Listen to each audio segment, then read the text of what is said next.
Bisa bersila itu mewah. Karena banyak sekarang yang mungkin sudah tidak bisa bersila lagi. Melipatkan kaki saja merupakan sesuatu yang sangat sulit. Oleh karena itu, mari kita hadir di sini, saat ini, sekarang. Hidup itu saat ini.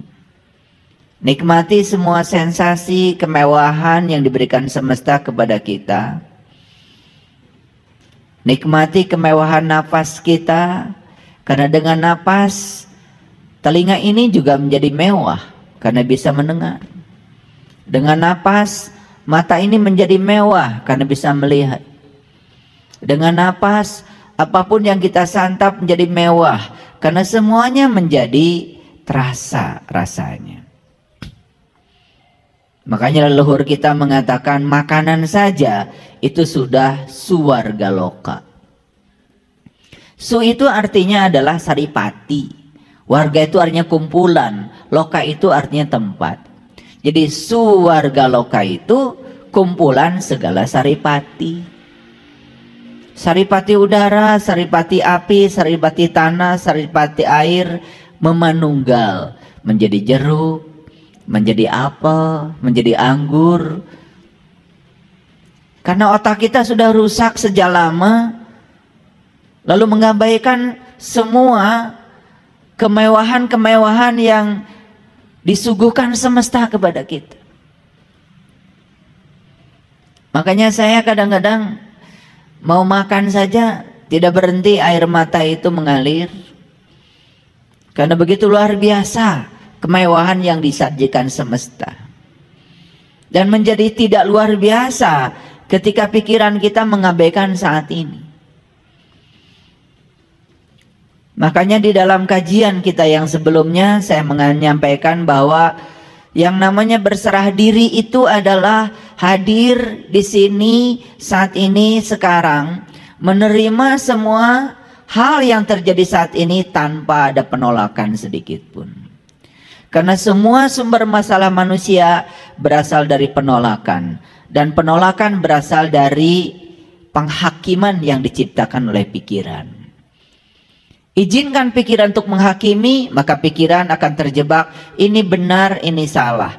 Yang disebut benar oleh pikiran diambil, yang disebut salah oleh pikiran ditendang jauh-jauh. Terus menerus seperti itu. Mencengkram, menendang, mencengkram, menendang. Lalu kita kehilangan kesempatan untuk menikmati hidup ini. Bukankah itu yang terjadi selama ini, bukan? Oleh karena itu, saya mengajak kita semua, yuk kita selalu hadir di sini, saat ini, sekarang. Rasakan kekuatan saat ini setiap saat. Dan rasakan kedamaian, rasakan kemewahan. Ketika pikiran kita diizinkan bergerak sedikit saja ke masa depan, maka kita akan cemas dan takut. Ketika pikiran ini diizinkan bergerak sedikit saja ke masa lalu, maka kita akan selalu sedih, penuh dengan duka cita. Sehingga memori masa lalu itu selalu menghantui kita. Tapi cobalah kita hadir di sini, saat ini, sekarang. Tidak mengizinkan pikiran bergerak ke masa depan, tidak mengizinkan pikiran bergerak ke masa lalu, sepenuhnya secara total hadir di sini. Tidak ada yang namanya rasa takut. Tidak ada yang namanya rasa duka. Hidup penuh dengan sukacita. Oleh karena itu, mari kita sampaikan segala pujian untuk Dia, sang kehadiran, sang keberadaan yang meliputi seluruh makhluk dan meliputi seluruh sel dalam tubuh kita. Dia tidak pernah tertidur, dia tidak pernah terkantuk. Dia terus-menerus terjaga untuk memenuhi segala kebutuhan kita. Namun setiap kali dia datang di rumah ciptanya sendiri, kita selalu tidak berada di rumah. Kita selalu menjadi orang asing di rumah kita sendiri karena kita tidak sadar. Sekarang mari kita akan kita rasakan kehadirannya, kita rasakan keberadaannya, yang mewujud sebagai napas dalam diri kita, yang mewujud sebagai daya dalam diri kita, yang mewujud sebagai ruh yang menggerakkan tubuh kita. Kita sapa asmanya, kita sampaikan pujian untuknya, bersama-sama membaca hamdalah. Alhamdulillahi Rabbil Alamin. Mari kita awali kajian kita hari ini bersama-sama memohon ridho dan berkahnya. Semoga Sang Semesta mengalirkan pengetahuan sejati kepada kita, dan pengetahuan itu menjadi syafaat bagi kita untuk menolong diri kita. Karena tidak ada yang bisa menolong diri kita kecuali diri kita sendiri. Sang Semesta menjadi fasilitator untuk memperbaiki takdir kita. Kita sapa semuanya dengan kelembutan dan cinta seraya membaca basmalah. Bismillahirrahmanirrahim.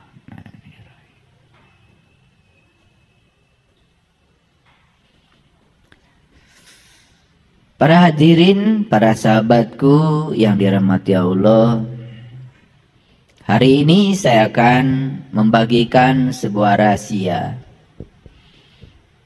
Dan rahasia ini tidak diketahui banyak orang.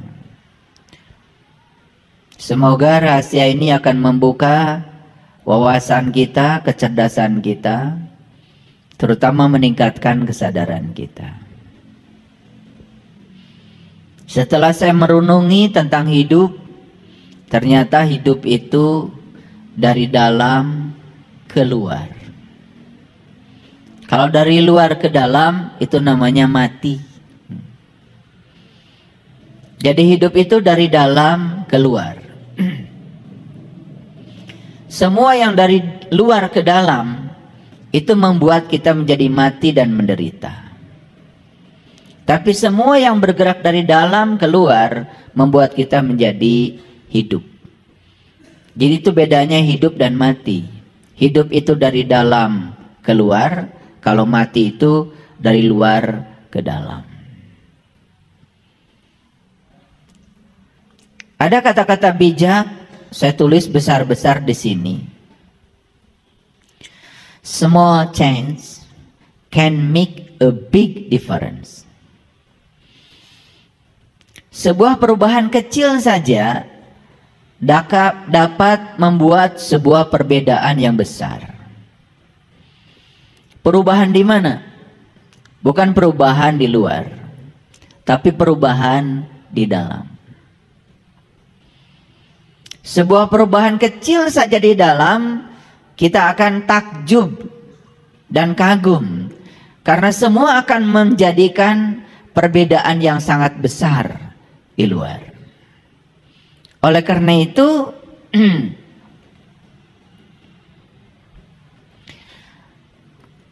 sepanjang tidak ada yang bergeser di dalam, tidak akan ada yang bergeser di luar. Sepanjang tidak ada yang berubah di dalam, tidak akan pernah ada yang berubah di luar. Jadi kalau kita ingin merubah nasib, hanya sibuk di luar, maka kita akan terjebak dalam kesia-siaan. Kan ternyata satu-satunya cara mengubah nasib adalah mengubah bagian yang terdalam dari diri kita sendiri. Banyak kata-kata bijak yang sudah kita dengar, ternyata pikiran itu menghasilkan perkataan. Perkataan menghasilkan perbuatan. Perbuatan menghasilkan kebiasaan. Kebiasaan menghasilkan karakter. Dan karakter itulah yang membangun nasib. Jadi kalau kita ingin mengubah nasib, ya subah saja sumbernya. Dan sumber perubahan nasib adalah pikiran. Jadi sepanjang pikiran kita tidak ada yang bergeser, sepanjang pikiran kita seperti patung, tidak ada yang berubah, jangan pernah berharap yang di luar akan berubah. Kira-kira itu tema kita hari ini, dan saya akan mengajak kita semua untuk membuktikan kedahsyatan ini. Sedikit saja perubahan di dalam, maka kita akan terkagum-kagum karena di luar akan terjadi perbedaan yang sangat besar.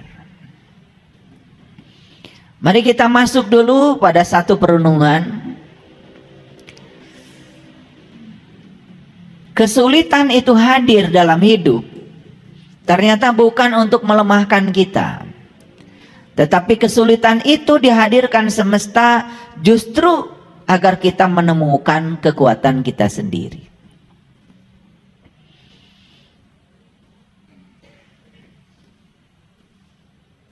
Jadi kekuatan seseorang itu tidak bisa diuji dengan cara biasa. Seberapa kuat seseorang itu ya dihadirkan oleh semesta yang namanya kesulitan. Dan ternyata kesulitan sudah terbukti selalu mengantarkan seseorang untuk menemukan kekuatan dirinya. Oleh karena itu, kalau doa itu jangan sembarang. Kita tuh kalau doa kepada orang itu semoga dilancarkan, dimudahkan. Dan itu sudah menjadi kata-kata umum itu. Kalau minta dilancarkan, dimudahkan, mohon maaf. Dalam kelancaran, dalam kemudahan, tidak ada proses belajar. Justru proses belajar itu terjadi ketika segala sesuatu tidak lancar dan tidak mudah. Coba, kalau kita membaca buku 1000 halaman dan semuanya mengerti menurut teori pembelajaran, sebenarnya kita itu belum belajar.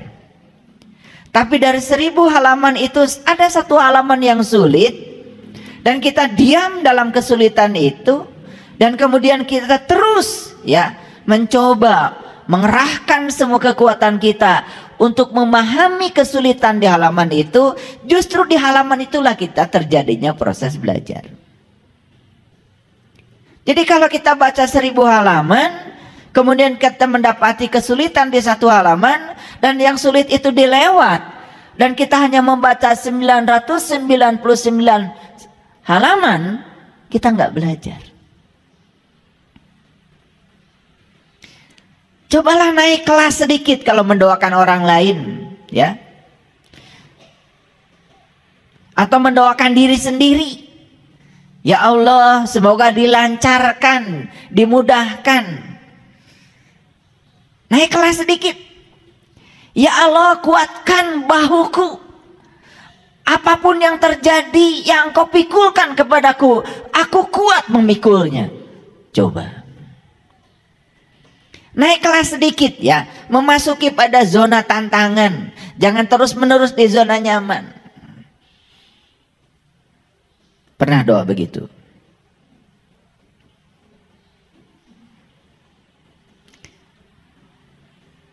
Jadi saya juga baca di WA grup ya, yang konon katanya itu ada grup orang-orang yang berkesadaran, doanya masih begitu. Semoga dilancarkan, dimudahkan. Saya ingin melihat ada kesadaran naik sedikit saja. Semoga ya Bapak Ibu diberikan kekuatan untuk memikul apapun ya yang akan dibebankan semesta kepada Bapak Ibu. Kan keren.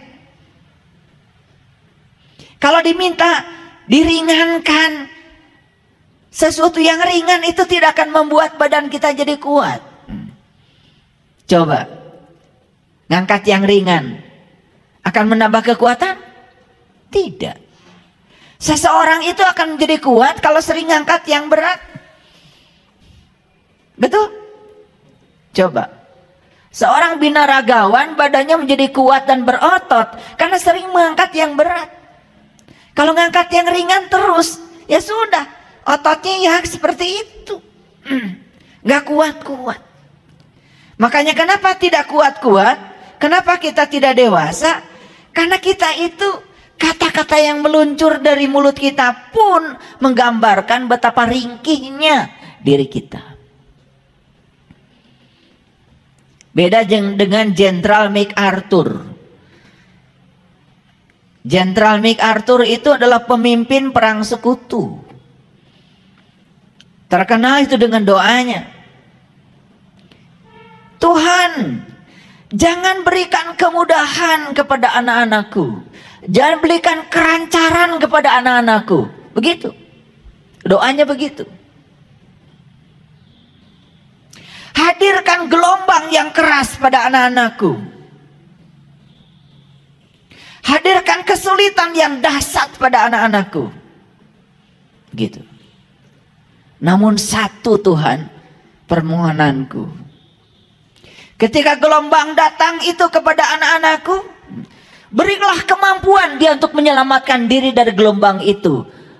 Dan berikanlah kemampuan agar dia pun tidak egois dan menyelamatkan orang-orang yang hampir tenggelam bersama dengan dia. Berani doa seperti itu.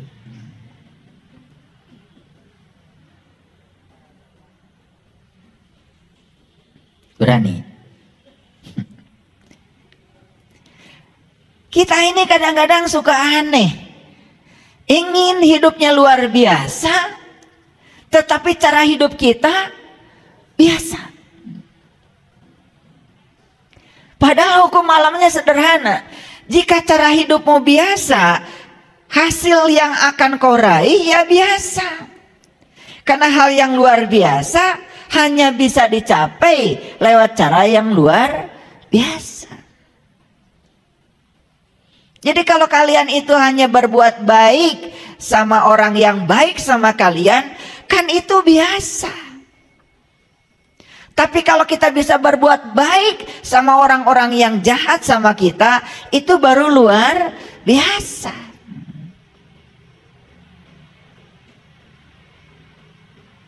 Mau saya ajak hari ini menuju etape baru kehidupan yang luar biasa, mau?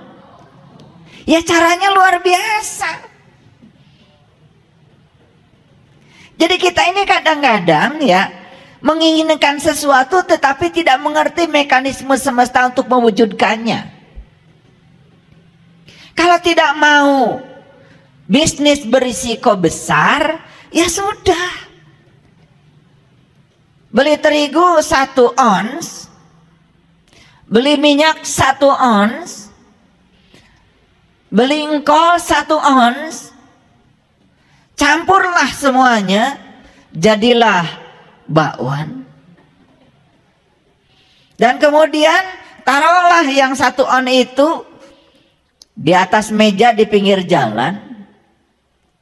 Setidak-tidaknya kalau itu tidak laku kan menjadi santapan untuk diri sendiri.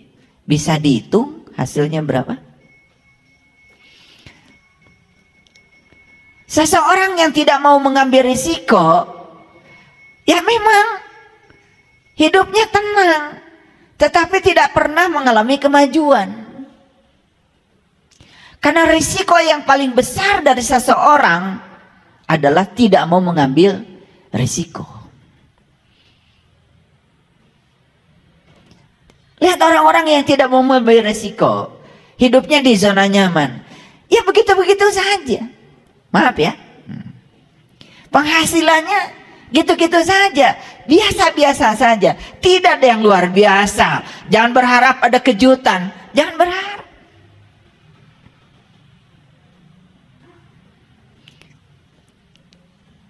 Jadi bagaimana kita bisa menjadi kuat? Dan cara semesta menguatkan kita, dihadirkan berbagai macam kesulitan, penderitaan, tantangan, dan semua itu yang akan membuat kita menjadi kuat. Dan kalau kita lari tunggang langgang dari semua itu, selamanya kita akan menjadi orang yang lemah. Paham? Oke. Habis sholat berdoa, ya Allah, jadikanlah aku orang yang paling sabar di semesta ini. Didengar gak oleh semesta? Semesta itu langsung mendengar. Makanya langsung dikabulkan. Selesai sholat, langsung ada serangan mendadak. Anak marah-marah. Pasangan hidup marah-marah. Terima telepon dari teman, marah-marah. Atasan di kantor, marah-marah. Tapi selama ini kita tidak mengerti kalau itu pengkabulan Allah. Gak ngerti sama sekali. Karena Allah itu selama ini ditempatkan oleh kita seperti Doraemon. Jadi kalau kita minta sabar, jadi orang paling sabar, caspleng gitu langsung jadi orang paling sabar. Ya tidak. Cara Allah mengabulkannya, dihadirkanlah orang-orang yang tidak sabar. Lewat mereka kita akan dibuat menjadi orang yang paling sabar. Seperti itu mekanisme semesta bekerja. Cuman selama ini kita mengabaikannya, langsung menjas Allah. Kok Allah tidak mengabulkan saya? Padahal anak sudah marah-marah, pasangan hidup sudah marah-marah, baru saja ke jalan, ya, ada orang marah-marah. Itu pengkabulan dari doa kita. Cuman kita nggak ngerti kalau itu pengkabulannya. Karena yang namanya pengkabulan di otak kita itu adalah bukan proses. Pengkabulan itu seakan-akan caspleng kayak Doraemon. Minta kantong ajaib, langsung saja saat itu datang. Begitu bukan? Ini ngerti nggak yang saya sampaikan? Kalau ngerti saya lanjutkan ngajinya. Ngerti? Oke. Agak cerdas sedikit ya. Makanya saya bilang kalau mau ngaji dengan saya, minum jus wortel.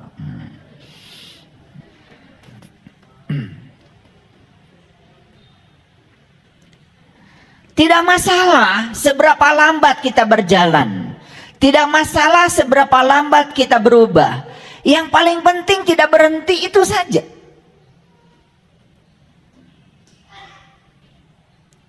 Seorang pakar fisika yang bernama Einstein mengatakan, hidup ini seperti mengayuh sepeda. Dan kalau kita berhenti mengayuh, pasti jatuh. Pernah naik sepeda? Kan jatuh itu karena kita berhenti mengayuh, bukan? Dan kalau terus kita mengayuh, maka keseimbangan tidak akan hilang. Jadi keseimbangan dalam hidup ini karena kita berhenti mengayuh, itu saja sebetulnya. Dan kalau kita terus mengayuh, jadi tidak usah memikirkan seberapa lambat kita berubah, tidak usah. Yang paling penting jangan berhenti berubah, terus saja. Pohon yang ada di sana itu pohon mangga itu dulu saya tanam kecil segede gini. Itu yang tinggi itu segede gini. Dan kalau kita tatap sekarang pohon itu, walaupun dia sedang berubah, perubahannya itu tidak akan bisa dideteksi oleh mata kita secara lahir. Tapi perubahan itu baru nyata setelah 2 tahun, 3 tahun. Seperti itu alam semesta mengajarkan perubahan. Tidak tergesa-gesa, tidak terburu-buru, tapi sampai. Yang paling penting itu sekarang jangan berhenti untuk terus berubah. Walaupun kecil-kecil tapi terus berubah. Jangan berhenti belajar. Karena orang yang berhenti belajar langsung jatuh menjadi orang bodoh. Tetapi ketika dia terus belajar, walaupun sedikit-sedikit, status dia tetap jadi orang pintar. Karena orang pintar itu bukan orang yang mengoleksi sejumlah pengetahuan, tapi yang tidak pernah berhenti belajar. Makanya, jangan pernah mengatakan saya sudah tahu. Siapapun orang yang mengatakan saya sudah tahu, dia akan tertutup dari pengetahuan baru. Betul?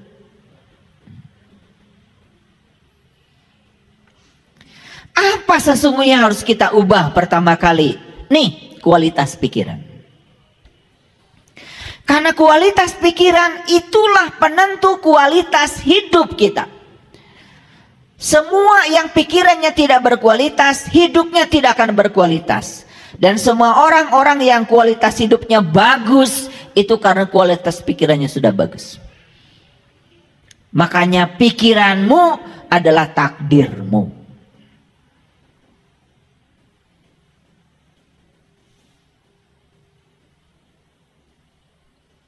Dan pikiran itu bukan buatan Allah. Pikiran itu buatan lingkungan. Yang buatan Allah itu otak. Otaknya buatan Allah. Tapi yang diinstalkan ke dalam otak itu tergantung di mana kita hidup.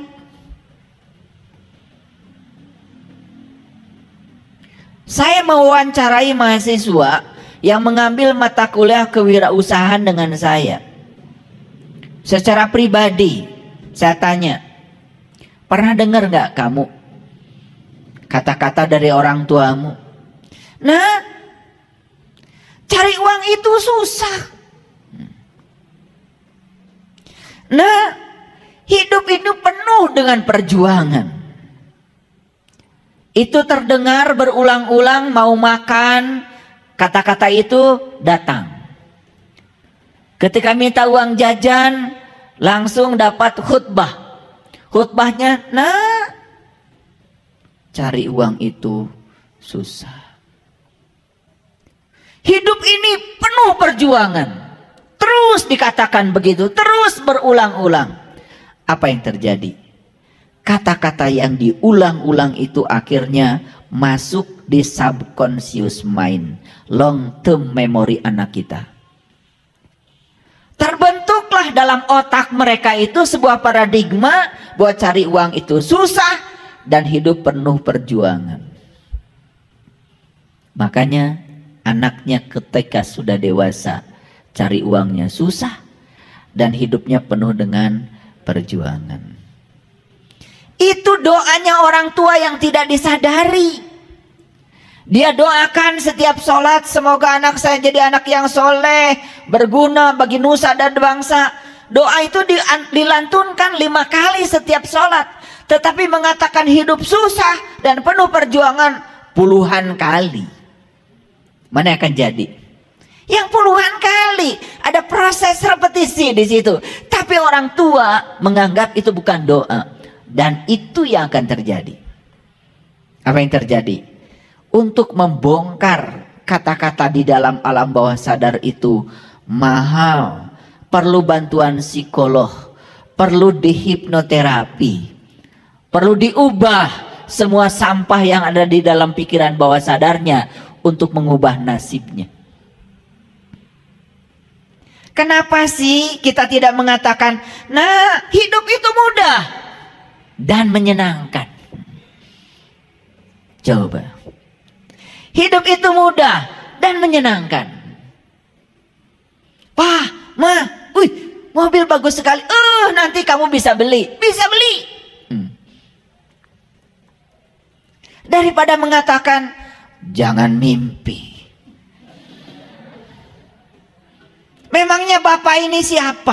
Wah, gitu. Kita ini cuma seorang petani.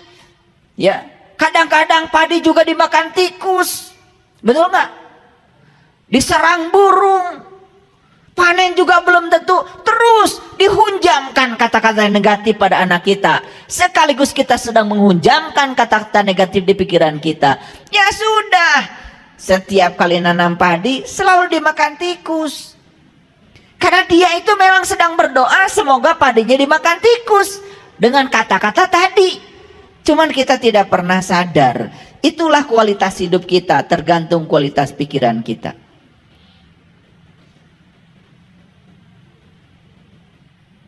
Saya waktu kecil.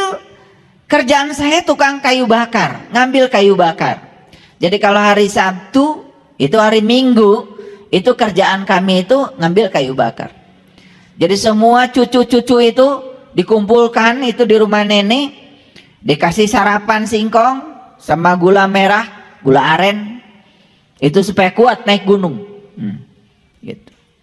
Naik itu, nenek kami yang memimpin itu, luar biasa. Saya nakal, karena kalau nenek sedang ngambil kayu bakar itu ya saya tidur-tiduran aja di hutan itu. lihat langit. Yang lain itu sibuk ngikutin nenek. Kalau saya enggak, nakal. Kalau sudah satu ikat disiapkan, ya baru sama saya diangkat. Nakal saya itu. Tapi waktu kecil saya sudah lihat ke langit, lihatnya ke langit itu. Paling suka, paling senang kalau ada pesawat lewat itu. Pesawat lewat. Kalau ada pesawat lewat, bahagia sekali. Dan saya pejamkan mata saya lama gitu. Dan saya rasakan seakan-akan saya di pesawat itu.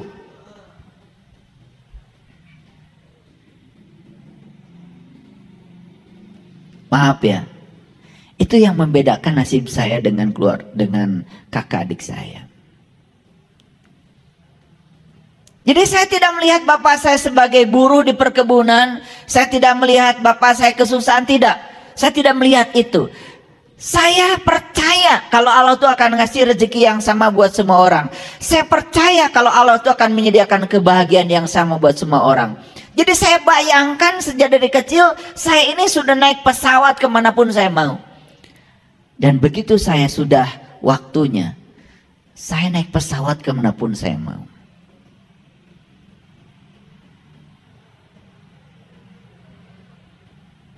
Jangan main-main dengan pikiran.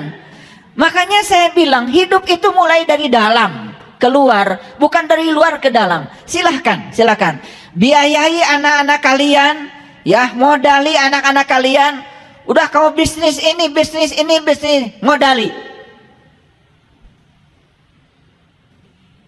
Habis tuh modal. Percaya deh sama saya.